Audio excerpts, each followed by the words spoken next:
आप सभी को अहोई अष्टमी की बहुत सारी शुभकामनाएं।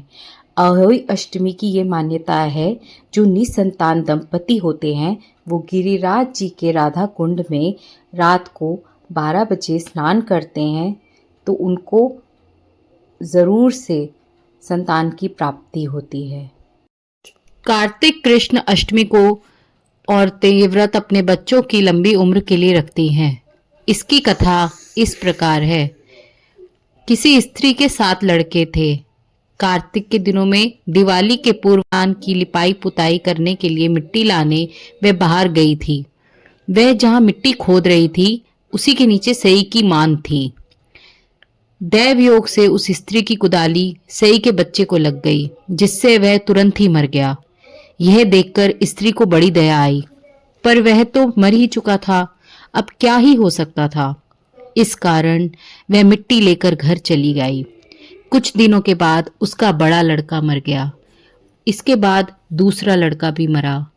यूं ही साल भर के भीतर उसके 7 लड़के मर गए।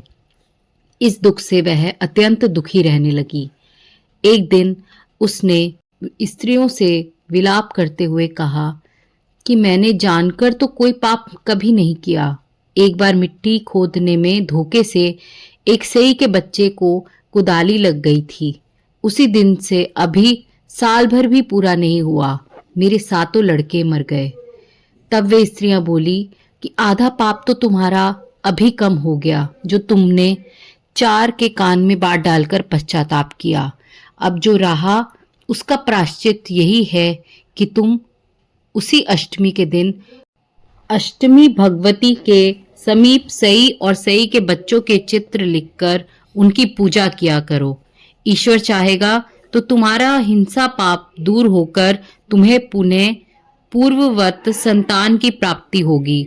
यह सुनकर उस स्त्री ने आगामी कार्तिक कृष्ण अष्टमी को व्रत किया। फिर वह बराबर उसी तरह व्रत और पूजन करती रही। ईश्वर की कृपा से पुनः उसको 7 लड़के हुए। तभी से इस व्रत और पूजन की परिपाटी चली है।